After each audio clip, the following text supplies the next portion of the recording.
Hello friends, आज हम एक इंटरेस्टिंग मेडिकल नेग्लिजेंस केस के बारे में बात करेंगे। यहाँ इशू था कि अनोमली स्कैन में सब कुछ नॉर्मल बताया, लेकिन फिर भी बच्चे का लिम्ब नहीं था।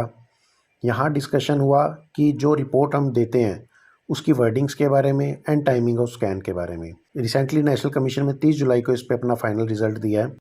इनिशियल ये स्टेट काउंसिल आंध्र प्रदेश का केस था। कंप्लेनर ने कहा कि 2016 में जब मेरी वाइफ के प्रेगनेंसी थी 6 मंथ की, हम अपोनेंट 2 के पास गए।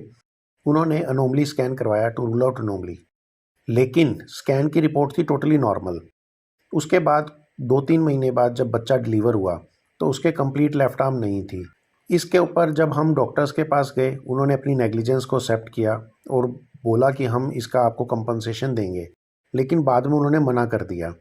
इसलिए हम ये केस दायर कर रहे हैं। इन्होंने डेफिशिएंसी इन सर्विस का और क्लेम किया 30 लाख रुपीज़ के बारे में। डिफेंस में डॉक्टर्स ने कहा कि पेशेंट पहली बात तो कंज्यूमर ही नहीं है। दूसरा, जो ये अनोमली स्कैन होता है ये 2D स्कैन था।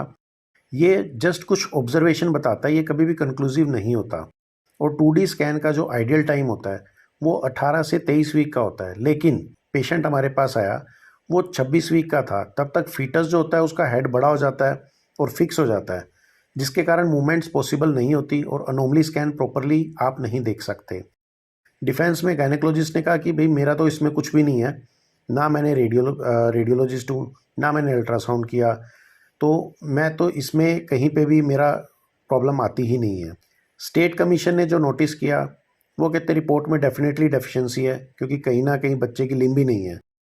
तो कुसुम लता को केस को इन्होंने कंसिडर करते हुए कहा कि 10 लैक्स वहाँ दिए गए थे, तो इस केस में भी हमें 10 लैक्स देने चाहिए।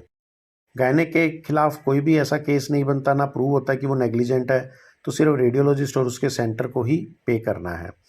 एग्रीव्ड होके डॉक्टर्स नेशनल कमीशन में गए और उन्होंने कहा कि स्टेट कमीशन ने बहुत से फैक्ट्स ओवरलुक किए हैं, जैसे टाइमिंग ऑफ स्कैन।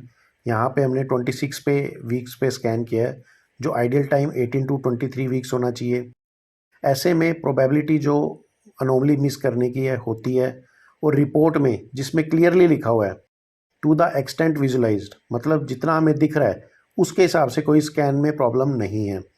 तो ये कहना कि टोटली बच्चा नॉर्मल है इज़ डिफ़िकल्ट। ऐसे केसेस में अगर प्रॉब्लम डिटेक्ट हो भी जाती तो बच्चा ऑलरेडी 26 वीक प्लस था, तो ऐसे में एमटीपी नहीं हो सकती। तो पेशेंट के पास कोई ऑप्शन ही नहीं थी, इनको बच्चा डिलीवर करना पड़ता।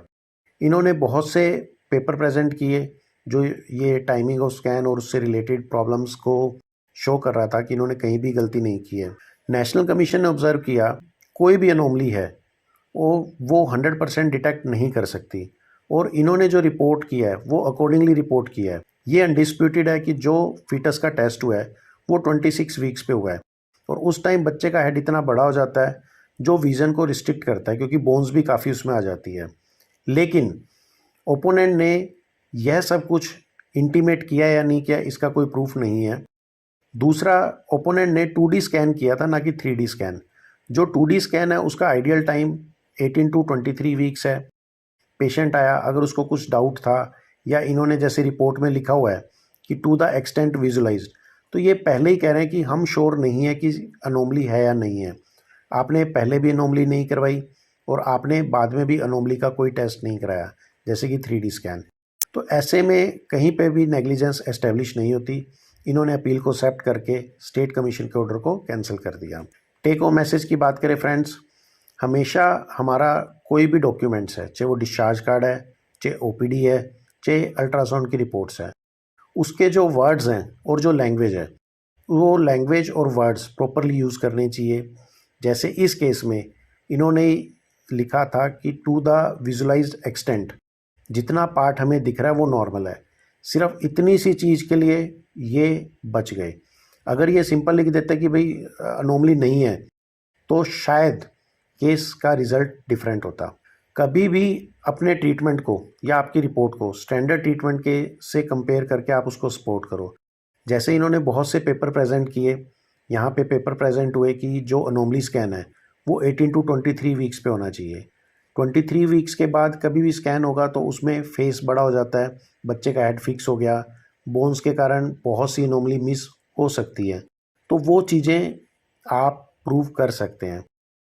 And it is always better to intimate the technical limitation of the technology to the patient. आप अल्ट्रासाउंड कर रहे हैं, चाहे आप सीटी स्कैन कर रहे हैं, चाहे आप एमआरआई कर रहे हैं, जो भी टेक्नोलॉजी हम यूज़ कर रहे हैं उस टेक्नोलॉजी की भी लिमिटेशंस होती है। अगर हम पेशेंट को ये बता देते हैं या रिटर्न में ये रिपोर्ट पे हम लिखते हैं तो कई बार चांसेस हैं कि हम उस चीज़ से नेग्लिजेंस होने से बच सकें। Thank you friends. अधिक जानकारी के लिए आप हमारे ईमेल आईडी पे कांटेक्ट कर सकते हैं या नीचे इस वीडियो के आपकी कोई क्वेरी है तो कमेंट्स में आप पूछ सकते हो।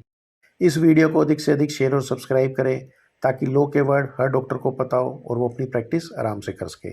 Thank you friends.